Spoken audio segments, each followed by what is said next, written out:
Tro. Asa? Halo, na kubra bay, na kubra. Asa? Tro.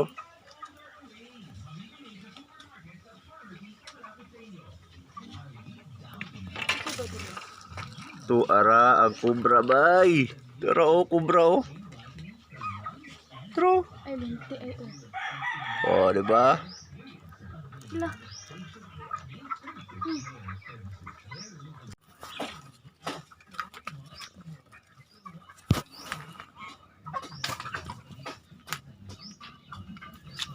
Berapa? Kaya gawas. Ito oh.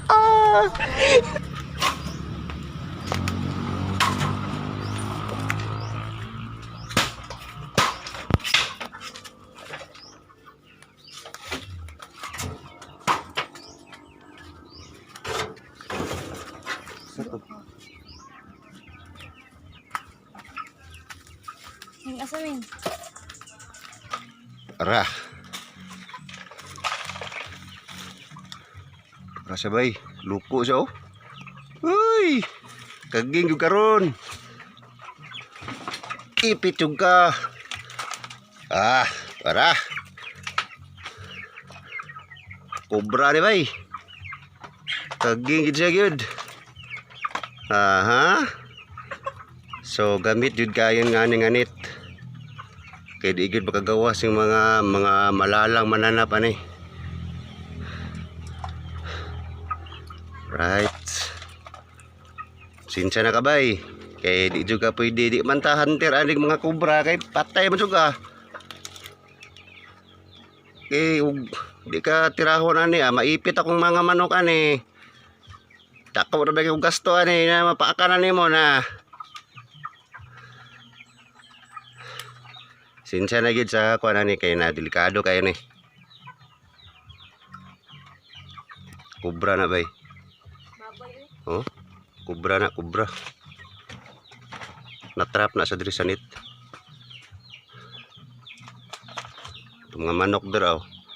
Nangaon rin tawon wa gyud kay malay-malak mga manok nga nisulod na kubra diri. Sus na po iring oh. Ming pawa daming. Pakan ka ni ron. Giipit lang sana ko ni kay.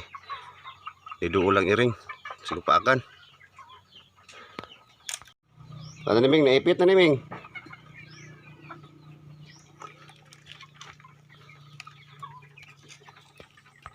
Ayun siya pagkaipit yun. Pertigi niya pagkaipita mga bay. Ansaman? Tapos kamu.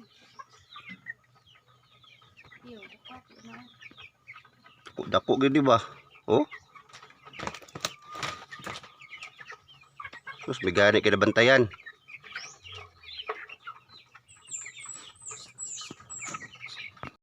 Disclaimer lang mga bay no.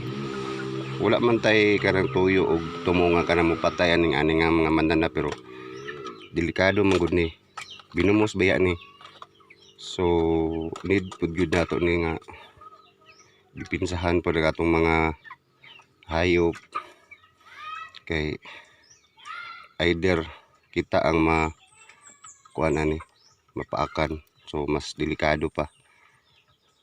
Lisod po kayo ilabay lang po nato nito sa gawas kaya nambuti mga bata mga kauban sa balay so basig musaka sa tong balay ni di mas delikado pa. Sinsya na jud kayo.